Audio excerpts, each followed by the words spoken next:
Class 9th class है।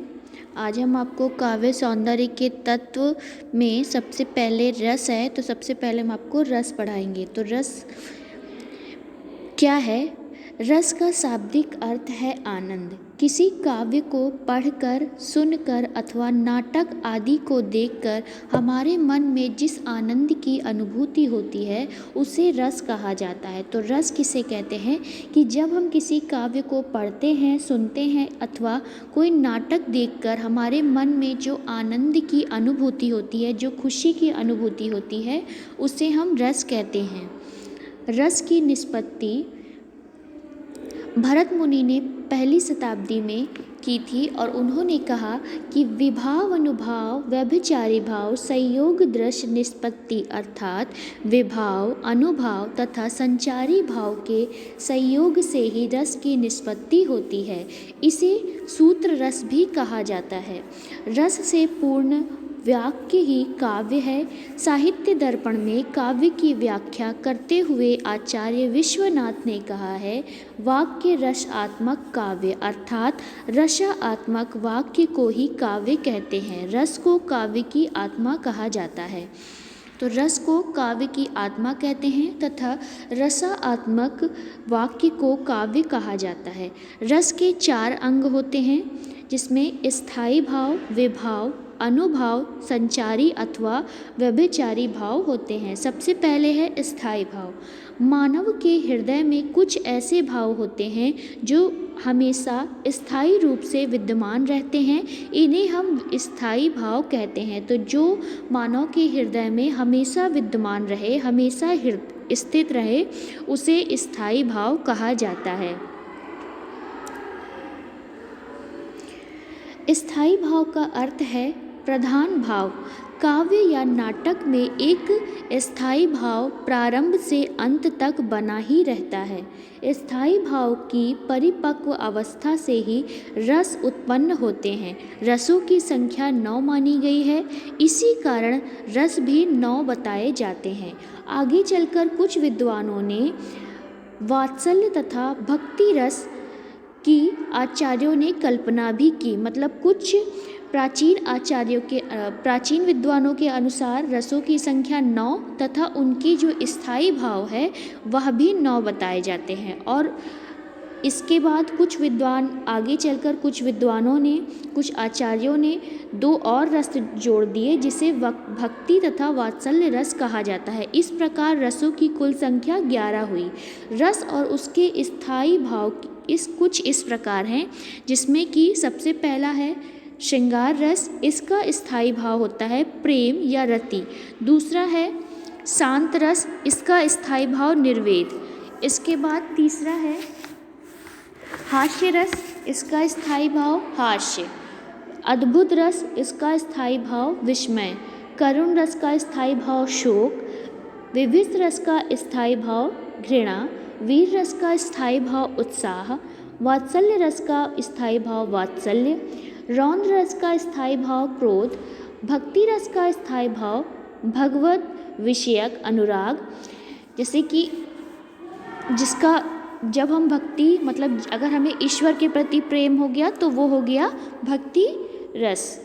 इसके बाद है भयानक रस, इसका स्थायी भाव होता है भय। फिर है विभाव। स्थायी भाव के उद्बोधक कारण को विभाव कहते हैं। ये 2 प्रकार के होते हैं, आलम्बन तथा उद्दीपन।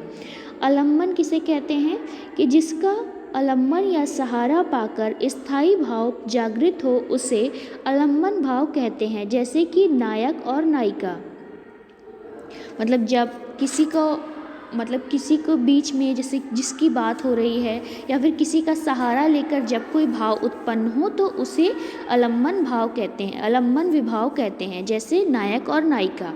उद्दीपन विभाव स्थायी भाव की तीव्र कारण करने वाले उद्दीपन विभाव कहलाते हैं। जैसे नायिका का रूप, सौंदर्य आदि। प्रत्येक रस को उद्दीपन विभाव अलग अलग होते हैं। इसके बाद है अनुभाव।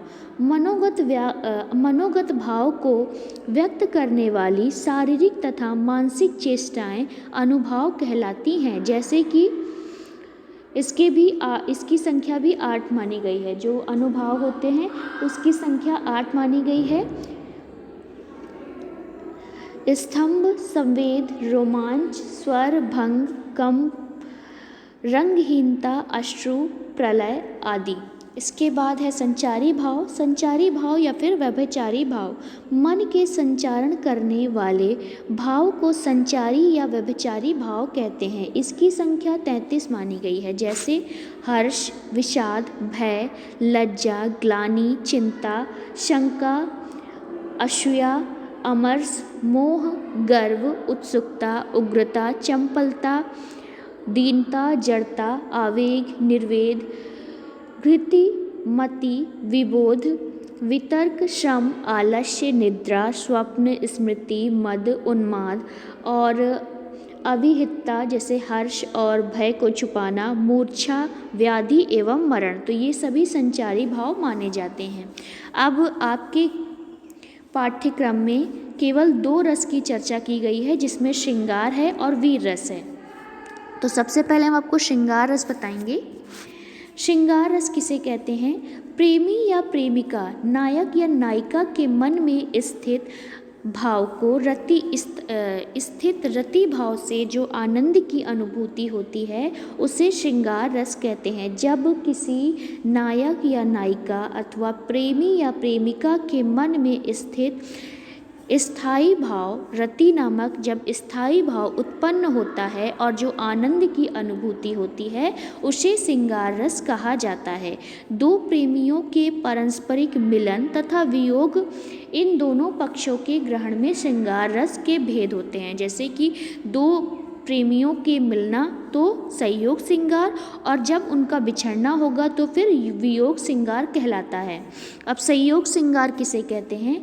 कि जहाँ पर नायक और नायिका के मिलन की अवस्था का वर्णन हो वहाँ पर संयोग श्रृंगार कहलाता है। जैसे जहाँ पर नायक और नायिका अथवा प्रेमी या प्रेमिका के मिलन की अवस्था हो तो वहाँ पर संयोग श्रृंगार कहा जाता है। जैसे देखन मृग विहंग तरु फिरती बहोरी बहोरी। तो ये हो गया संयोग श्रृंगार का उदाहरण। इसके अलावा दूसरा उदाहरण है निरखी निरखी रघुबीर छवि बढ़ई प्रीति न थोरी। ये दूसरा उदाहरण हो गया। तो यहाँ पर श्री राम के मुख को देखकर सीता जी के प्रेम का वर्णन किया गया है। तो यहाँ पर जब श्री राम के मुख को जब सीता जी देखती हैं तो उनके प्रेम का वर्णन हुआ है, इसलिए यहाँ पर संयोग श्रृंगार होता है। इसके बाद है वियोग श्रृंगार।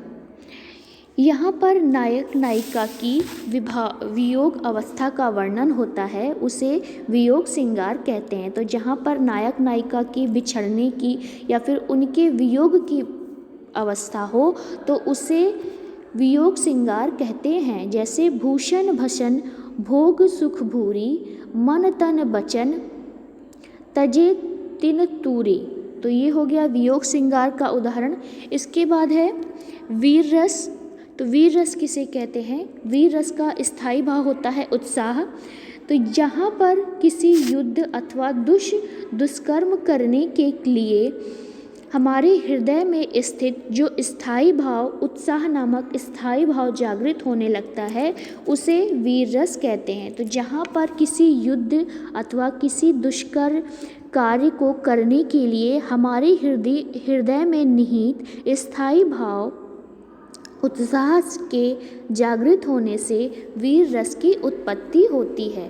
तो जब किसी युद्ध स्थल की या किसी को मारने की बात होती है तो उसके लिए जो हमारे हृदय में उत्साह नामक का जो भाव होता है उसे वीर रस कहा जाता है। इसका उदाहरण मैं सत्य कहता हूँ सखे सुकुमार मत जानो मुझे, यमराज से भी युद्ध में प्रस्तुत सदा मानो मुझे, है और की तो बात क्या पर गर्व मैं करता नहीं, मामा तथा निज ताता से भी समर में मैं डरता नहीं। तो ये इसके उदाहरण हो गए। इसके अलावा आप कोई और भी उदाहरण वीर रस की परिभाषा में जब उदाहरण लिखना हो तो आप कोई और भी लिख सकते हैं।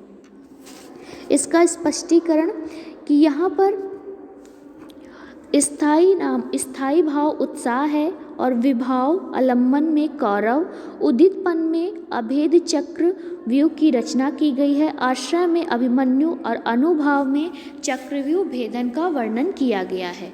इसके बाद आपका यहाँ पे दो ही रस की चर्चा की गई है, जिसमें कि श्रृंगार रस और वीर रस है। अब इसके आगे दूसरा है आपका अलंकार। काव्य सौंदर्य के तत्व में दूसरा आपका अलंकार है, जिसे कि हम आपको अगली वीडियो में पढ़ा देंगे। आज के लिए बस इतना ही।